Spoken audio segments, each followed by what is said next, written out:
Just today I learned the state of Minnesota has filed another lawsuit anchored upon 10th Amendment states' rights. Since no such 10th Amendment suits were filed before my videos, I must assume someone within the Minnesota government is listening to me. The problem is, they don't seem to understand the message I want to deliver. What alternative universe are we living in where a 34-time convicted felon, a thief, is president? Or where a violent insurrectionist is president? Especially when a majority of Congress declared him to be one. Donald Trump is a con man. He outclasses P.T. Barnum, the Flim Flam man, and maybe the devil himself. It is said that the greatest trick the devil ever pulled was convincing the world he didn't exist.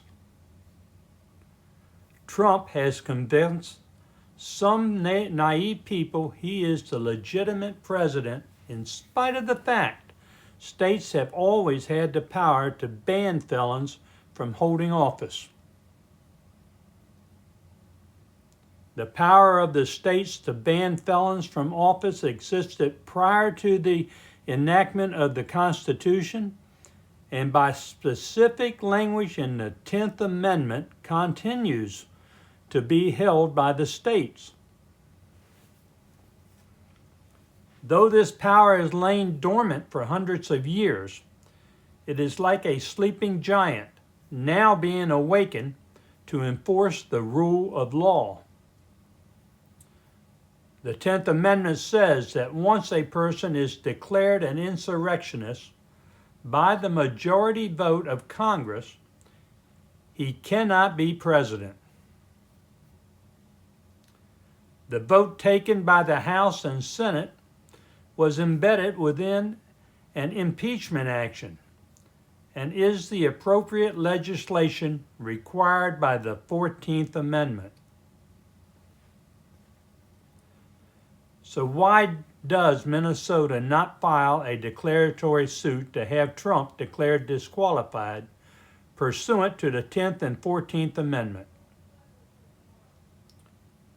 Is it because the idea originates from an old country lawyer no one has ever heard of?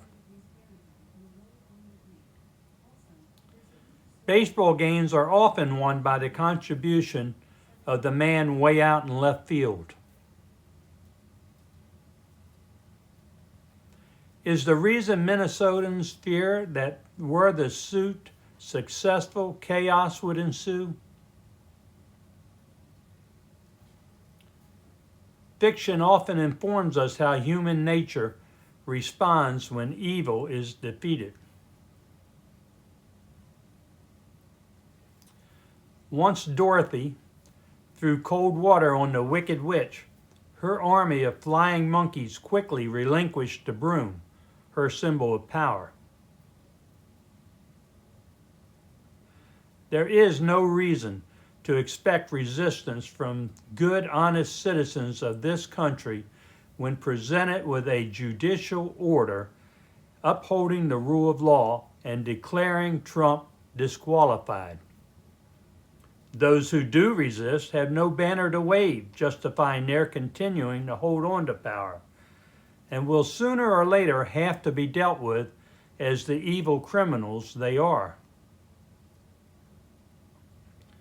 We all know evil exists in this world. Just like King George, Trump has a history of repeated injuries and usurpations, all having in direct object the establishment of an absolute tyranny over these states. This language is from the Declaration of Independence.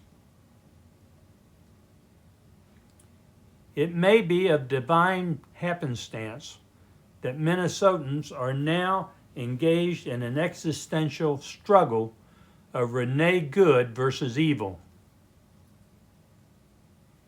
Her name should always be honored, and those who attack her in life or death should answer for their crimes. I submit to the governors and people of the various states that there are federal judges anxiously awaiting the arrival of lawsuits reasserting the sovereign rights of states to end the madness known as Donald Trump. So file the lawsuits already.